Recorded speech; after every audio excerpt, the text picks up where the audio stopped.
What's going on, people? Cody, Southeast Softwash. Today's the 17th of January. We've got some trailers out here on the yard. This particular trailer right here is available for purchase. So we just sent out a mass email. This one here, we had a guy try to scam us. It was a weird situation.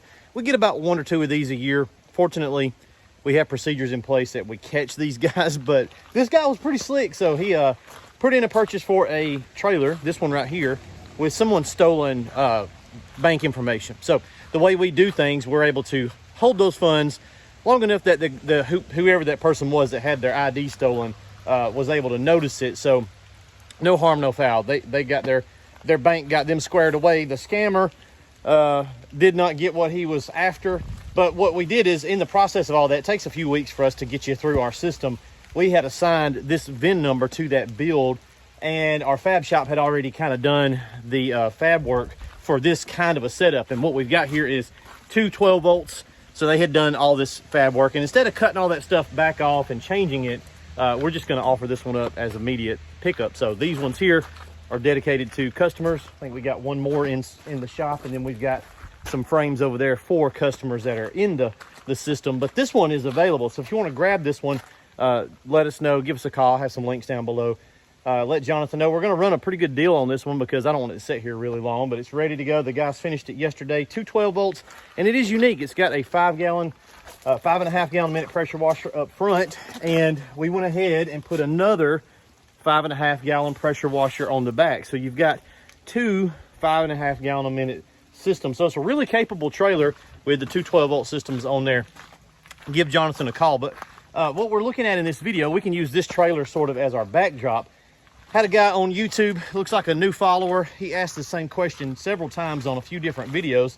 I said, you know what? I'm going to answer this guy. He looks like he's new, and he's got a good question here. So his question was, why is it okay to run SH through a Softwash system and not okay to run SH through bleach, your pressure washing system, right? So let's break that down. Let's go over it. Hopefully this will make sense to a lot of you veterans. This is, you know, common sense, but to these guys that are new, they don't know. So let's break it down. What we've got here is Softwash pumps, right? And hose reels and manifolds and all that compromises with the battery bank in here. That composes a Softwash setup. You got your tanks, you got your manifold, your plumbing, your pump, your hose reel, all that stuff puts together to make a Softwash system. And you can make one out of several different ways. Booster pump, air diaphragm, gas powered pump, don't matter. That's a Softwash system. Well, here we've got our pressure washer. So hopefully this will make sense. When we use a pressure washer to apply chemical, right? We're spraying bleach. We're not actually running any bleach through the pressure pump, okay? So that thing right there, you can see that right there, that's our pump. We've got a gearbox, an engine, and a pump. That big old AR, we like the AR pumps. Pretty good size on this one. 5 gallon minutes is not small.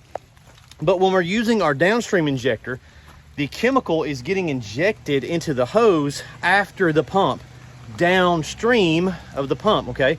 So that's where that lingo comes from. The reason we do that is it would be a bad idea to run bleach through that bad boy right there, because bleach is corrosive and bleach is going to tear that up at some point sooner rather than later. Now, there are companies out there that do upstream, okay? They do actually run bleach through their systems, and either they're crazy or they've got plenty of money and they just don't care. But there's really no reason to do that, because you can downstream, you can slap a downstream injector on here, anywhere here, over there at the hose reel, anywhere really past the pump on this rig, plumb it to the tank, and you're going to be able to spray bleach without getting any chemicals never go through the pump. So, but the reason that guys run, okay, so that makes sense, hopefully. But the reason you can do that on a Softwash system is, number one, we're going to flush that system out after every single usage. We're going to clean that entire system out after we use it on every single job, okay? Not at the end of the day, not at the end of the week, but after every job. And then the pump itself is much cheaper. So this is about a $170 pump. It's a Remco. We like those. But no matter what you're running on a 12 volt system, very affordable. So these are throwaway items. You're going to go through 3 or 4 of those a year. You know, hopefully less than more, but say you go through 3 of them a year, it's not a big deal. It's a few $100. You don't want to go through 3 or 4 pressure pumps in a year. So don't upstream, downstream. That way, if you're going to do, you know, if you're going to clean that way, make sure you're downstreaming. but we don't really downstream anything because our Softwash system is capable of handling that. So the components, the piece there that's going to die, the pump, much cheaper, and we're going to flush that bad boy out at the end of every job. So they're going to last forever. The other parts, they're going to last a long time. Hose reel, as long as you keep it flushed out, it'll last for eternity. Manifold, all that stuff's plastic. If you're using batch buster valves or anything else, all that stuff will last a long time. Nothing here really to go bad. We have actually cycled 110 gallons of 110,000 gallons of SH through a batch buster back when we were doing R&D, and it's totally fine. So all those components are bleach proof. Hope that makes sense. If one of you guys wants to grab that trailer, give Jonathan a call. Check the links out down below. Thanks for the question, my dude, and we'll see you guys in the next video.